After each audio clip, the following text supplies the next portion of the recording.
नमस्कार दोस्तों, आने वाले बिहार विधानसभा चुनाव के मद्देनज़र प्रशांत किशोर जी फ्रंट फुट पर बैटिंग कर रहे हैं और इस क्रम में उन्होंने दिलीप जायसवाल जो बीजेपी के अध्यक्ष है उसको लपेटे में ले लिया।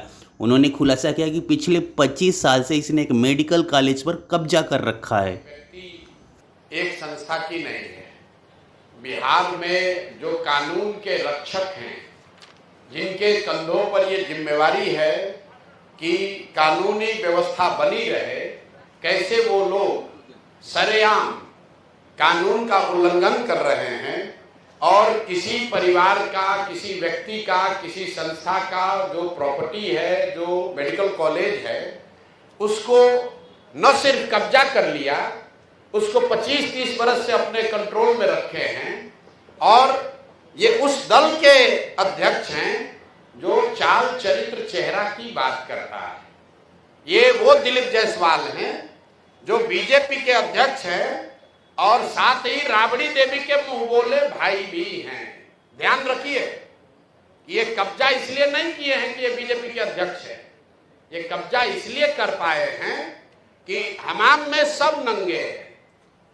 ये सारे नेता एक साथ मिलके, जिसमें राजद के लोग भी शामिल हैं और जिसमें भाजपा के लोग भी शामिल हैं, सुबह शाम राजद का नेतृत्व ये कह रहा है कि हम लोग भाजपा से लड़ाई लड़ रहे हैं और भाजपा का अध्यक्ष, राज्य का अध्यक्ष, उसने एक सिखों के कॉलेज को जबरदस्ती कब्जा किया हुआ है। उसको राजद की इतनी बड़ी नेत्री राबड़ी देवी कह रहे हैं कि मेरा मुंह बोला भाई है और उनके मुख्यमंत्री रहते हुए ये कब्जा हुआ है और उसके बाद लगातार ये कब्जा बना हुआ है। तो ये दिखाता है कि भाजपा, राजद, जदयू, ये सब when it comes to personal profiteering, व्यक्तिगत लाभ की जहां बात आती है तो ये सब लोग आपस में मिल जाते हैं। आपने सरदार मौलेश्वर सिंह के बच्चों से सुना, लीगल स्थिति आपने सुनी। भाई, जो व्यक्ति उस कॉलेज में क्लर्क भी बाद में बने, पहले जो लोगों ने कॉलेज को शुरू किया उसके हेल्पर थे, फिर कॉलेज में क्लर्क बने, फिर उसके बाद वहीं पर एडमिनिस्ट्रेटर बने, फिर उन्होंने ट्रस्टी जो था उसी को हटा दिया, खुद ही मैनेजिंग ट्रस्टी या डायरेक्टर बन गए, अपने बेटे को ला दिया, अपने बहू को डाल दिया और जो लोग भी ओरिजिनल बनाने वाले थे सबको हटा दिया। उन्होंने जो किया ये तो बहुत गंभीर विषय है, लेकिन आपके हमारे लिए गंभीर विषय ये है कि बिहार में 25 साल से ये चीज चल रहा है। आज तक न किसी ने आवाज उठाई, न उन पर कोई कार्रवाई हुई, न उस आदमी को कोई डर है, बल्कि वो आदमी क्लर्क से बढ़ते बढ़ते अब भाजपा का यहाँ का अध्यक्ष बन गया है। ये कैसे संभव है? ऐसा नहीं है कि बीच में मामला उठा नहीं है। एक व्यक्ति राजेश शाह की इसमें संदिग्ध हत्या भी हुई है, उस पर केस भी हुआ है। उस परिवार के लोग मुख्यमंत्री के दरबार में नीतीश कुमार से आकर मिले हैं। नीतीश कुमार ने उस पर जांच की बात कही है और जिस एसपी ने साहब को, ये दिलीप जायसवाल को क्लीन चिट दिया है, अपेरेंटली उन्हीं की पत्नी के बारे में कहा जा रहा है कि उसको मेडिकल कॉलेज में एडमिशन देके उनको एमबीबीएस कराया गया है। तो ये जो पूरा मॉडल है कि इस कॉलेज का इस्तेमाल राजनीतिक लाभ और पैट्रोनेज के लिए खुलेआम 25 साल से किया जा रहा है। अब एक आंकड़ा सुनिए, 50 से ज्यादा पॉलिटिकल लोगों के परिवार के लोग, एक तो नहीं, 50 से ज्यादा अलग अलग पॉलिटिकल परिवार के लोग, उनके बच्चे, उनके परिवार के सदस्य बिना किसी एडमिशन टेस्ट के मैनेजमेंट कोटा से इस कॉलेज में उन्होंने एडमिशन लिया, वहां से मेडिकल की उनको डिग्री मिल गई और वो सब दिलीप जायसवाल को बचाने और मदद करने में लगे रहे। जब भी पिछले 25 वर्ष में दिलीप जायसवाल को कोई परेशानी हुई, जिससे भी परेशानी हुई, उस व्यक्ति को, वो चाहे राजनीतिक नेता था या पत्रकार था, पुलिस वाला था, जुडिशरी का था, या तो उसको पैसे और बल से दबाया गया, अगर नहीं हुआ तो उसके परिवार में किसी आदमी को मेडिकल में सीट देकर इस आदमी ने मैनेज किया।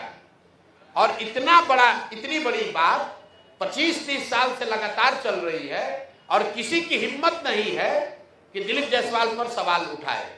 तो जन सुराज ने तय किया है कि हम लोग इस मामले को न सिर्फ उठाएंगे बल्कि इसको समाज में जनता के बीच रखेंगे। जैसा गिरी जी ने बताया, इसकी लीगल लड़ाई लड़ेंगे। हर उस दरवाजे पर जाएंगे जहां पर इन्होंने अपने रसूख का इस्तेमाल करके कहीं ना कहीं धांधलेबाजी की है। ये अब इससे बच नहीं सकते हैं। मैंने ये एक छोटा सा बाइट दिया था, उसके बाद से दिलीप जायसवाल चुपचाप बैठे हुए हैं।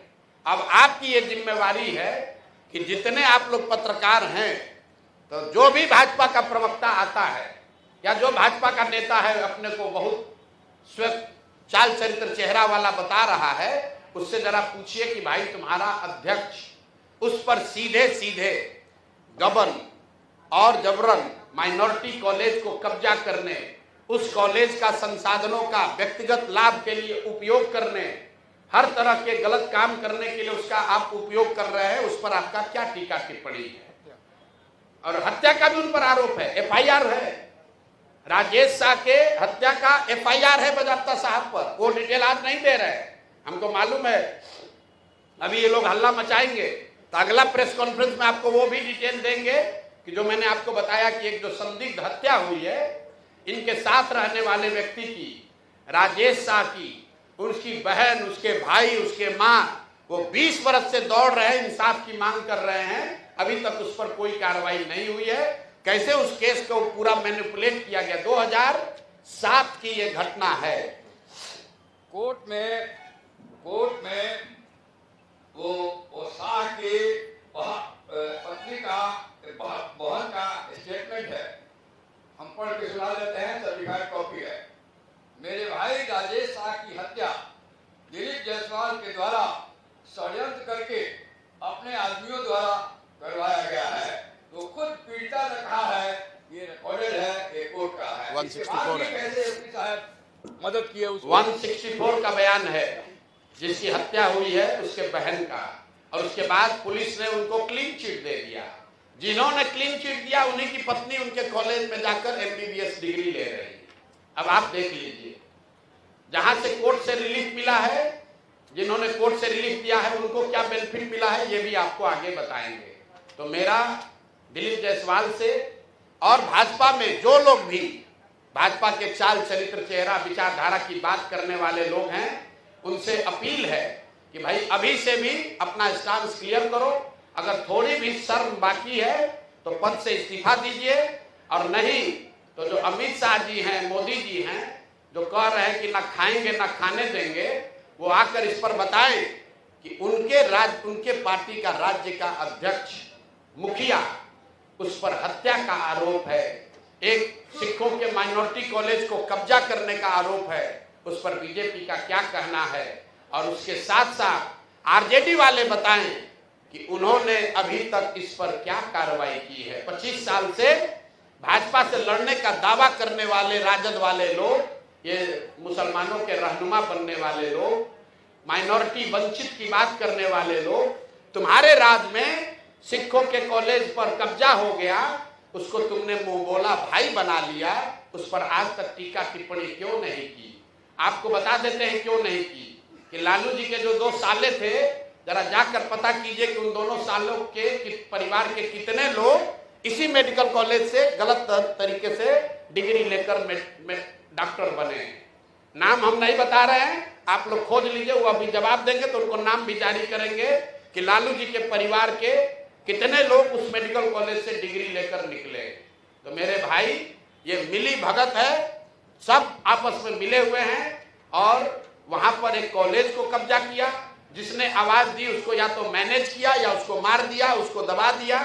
करतार सिंह जी जो वहां मैनेजिंग ट्रस्टी थे, उनको केस में फंसाया, जेल में उनके साथ मारपीट की गई, उनको इतना टॉर्चर किया कि करतार सिंह जी किशनगंज छोड़कर भाग गए। जब वो किशनगंज छोड़कर भाग गए, उसके बाद जाकर उनके साथ दबाव में समझौता करके केस विड्रॉ कराया है। तो भाई ये बात पब्लिक डोमेन में आनी चाहिए, भाजपा का भी, उसके साथ जदयू का भी। और एक और बात समझ लीजिए, कि 3 बरस लालू जी राबड़ी जी की बात छोड़ दीजिए, अभी नए नए उनके लड़के जो नेता बने हैं, 2 बार जब महागठबंधन की सरकार रही है, दोनों बार स्वास्थ्य मंत्रालय उसका मंत्री राजद के लोग रहे हैं, दोनों बार डिपार्टमेंट राजद के पास रहा है।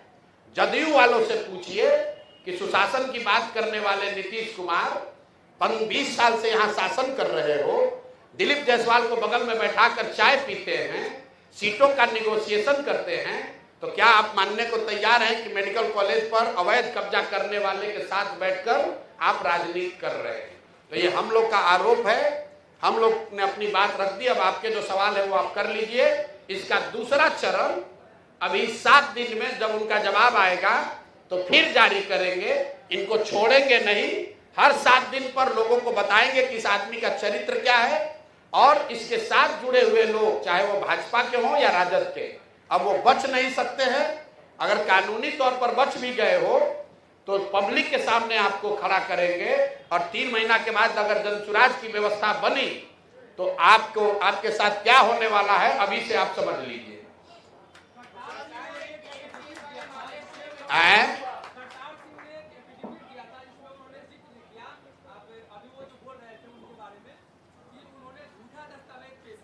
जी देखिए, हमको खुशी है कि पत्रकार होने के नाते आपने पहली बार इस विषय पर अध्ययन या रिसर्च शुरू किया है। बिल्कुल ठीक बात है। जैसा इन साथियों ने बताया कि जब सरदार मौलेश्वर सिंह जी ने ट्रस्ट बनाया तो उसमें जितने ट्रस्टी थे उसको धीरे धीरे करतार सिंह के माध्यम से ही हटाया गया है।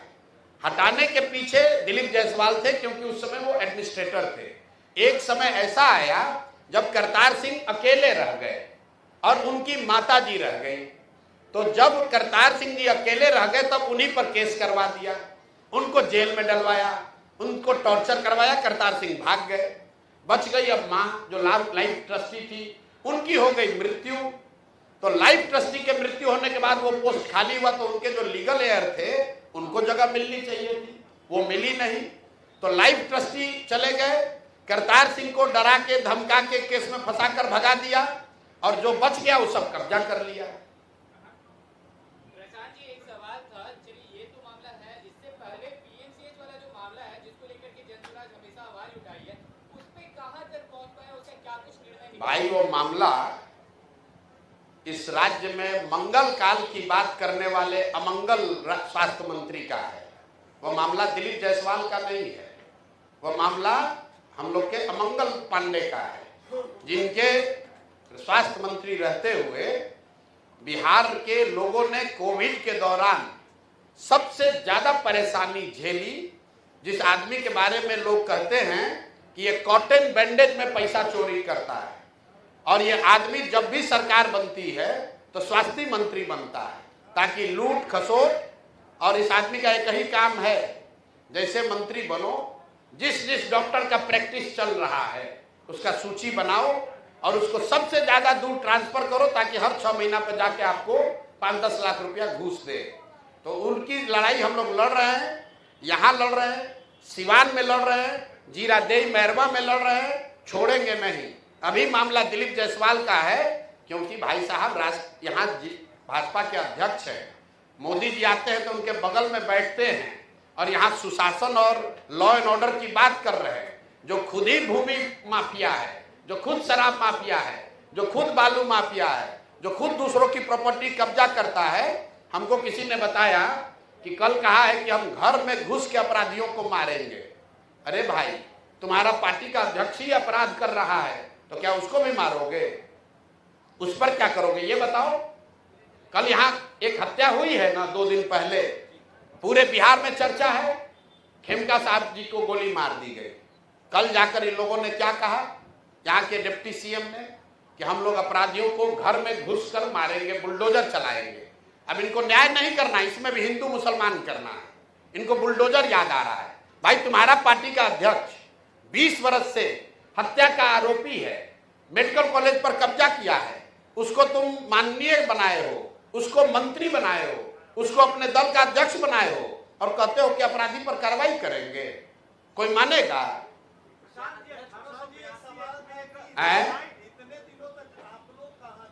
बिल्कुल ठीक बात है। इतने दिन तक कहाँ थे?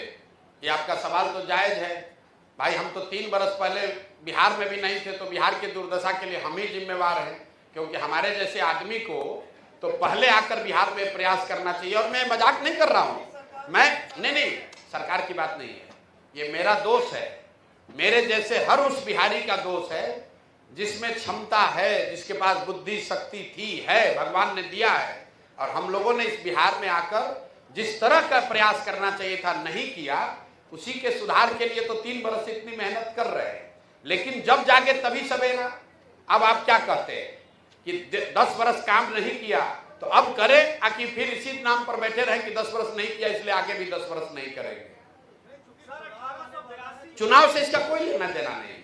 दिलीप जायसवाल तो चुनाव नहीं लड़ रहे हैं, दिलीप जायसवाल तो जीवन में चुनाव ही नहीं लड़े। ये तो एमएलसी है, ये तो एमएलसी हैं भाई, चुनाव नहीं दिलीप जायसवाल लड़े। दिलीप जायसवाल भाजपा के अध्यक्ष हैं, उन्होंने अपनी एक छवि बनाई हुई है। भाजपा के लोग कह रहे हैं कि जनसुराज में अपराधी लोग हैं, तो हमारे बगल में कौन बैठा है देख लीजिए।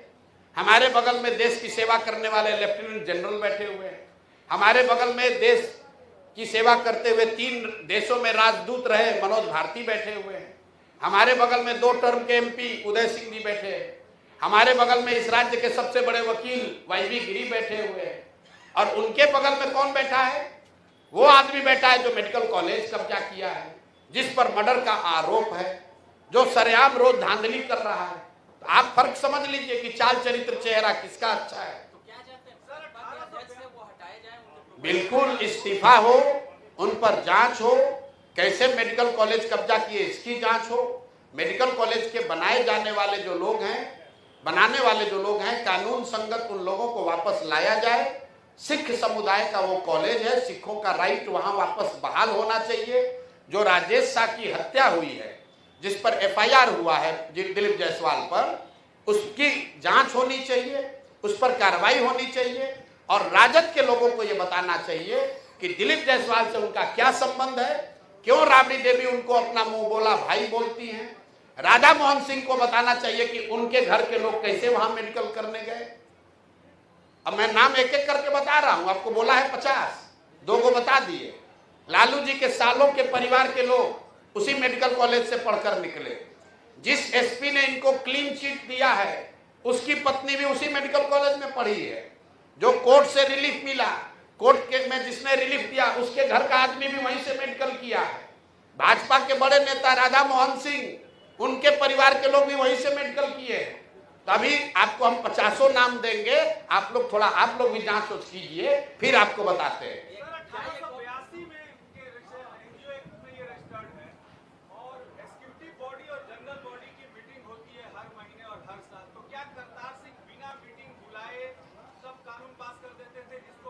नहीं, देखिए, करतार सिंह जी से नेचुरली कुछ गलती हुई होगी, मैं उसका विशेषज्ञ नहीं हूं। गलती करतार सिंह ने की, ट्रस्ट बनाने वालों ने की, उसके एग्जीक्यूटर्स ने की, ये विषय नहीं है। विषय ये है कि जो गिरी जी ने कहा कि उसकी आत्मा क्या है, कि वो एक माइनॉरिटी मेडिकल कॉलेज है, सिखों के लिए बनाया गया है। उसमें बनाते समय ये तय किया गया कि किसी भी हालत में कम से कम 2/3 जो ट्रस्टी होंगे वो सिख समुदाय के होंगे। सबसे यक्ष प्रश्न ये है कि उस ट्रस्ट में क्या 2/3 सिख हैं।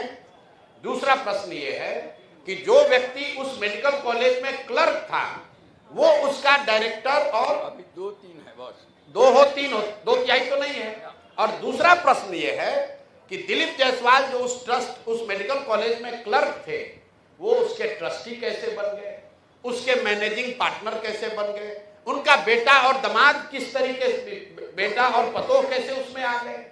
इन सवालों पर आइए। करतार सिंह जी ने क्या किया नहीं किया वो तो इस दुनिया में नहीं है, वो विषय नहीं है। विषय है कि दिलीप जायसवाल इसमें क्या कर रहे हैं। और एक अंतिम बात और सुन लीजिए, क्योंकि आप लोग का इसमें इंटरेस्ट भी है, हम देख रहे हैं 2-4 आदमी इस पर कुछ रिसर्च भी किए हैं, तो एक रिसर्च और कीजिए कि उस कॉलेज में आयुष्मान कार्ड के जरिए पिछले साल कितने रुपए का भुगतान कराया गया है, उसमें कितने लोगों का इलाज हुआ और कितने लोगों को आयुष्मान कार्ड का लाभार्थी बनाकर फर्जी पैसा निकाला गया है। ये भी लिस्ट आपको जारी करेंगे थोड़े दिन में कि वहां पर सिस्टमेटिक तरीके से लोगों का आयुष्मान कार्ड लेकर उसके नाम पर बड़े पैमाने पर पैसा निकाला गया है। आयुष्मान कार्ड में 5 लाख रुपए मिलता है, तो कई ऐसे केस हैं कि आपको खांसी हुआ है, आपका आयुष्मान कार्ड लिया, भर्ती कराया, 4 लाख रुपया निकाल लिया। तो उस कॉलेज में किस तरह की अनियमितता हो रही है, इस पर डिटेल में बात होगी। पहले तो कॉलेज पर किसका मालिकाना हक होना चाहिए उसको क्लियर कीजिए, फिर उसके फंक्शनिंग पर बात होगी कि वहां किस तरह फर्जी दवा बिक रही है, किस तरह आयुष्मान कार्ड का दुरुपयोग किया जा रहा है, किस तरह से वहां पर लोगों का एडमिशन किया जा रहा है। ये सारी बात आगे होगी। अभी तो ये तय करना है कि सिखों के माइनॉरिटी कॉलेज, मेडिकल कॉलेज जिसको सरदार मौलेश्वर सिंह ने बनाया था, उसके मालिक मुखिया दिलीप जायसवाल कैसे बन गए। ठीक है भैया, बहुत बहुत धन्यवाद। एक नए यूट्यूबर होने के नाते मेरी आपसे करबद्ध निवेदन है कि आप इस चैनल को लाइक करें, सब्सक्राइब करें और आप अपने फ्रेंड सर्कल में इसे शेयर भी करें। जय हिंद, जय भारत।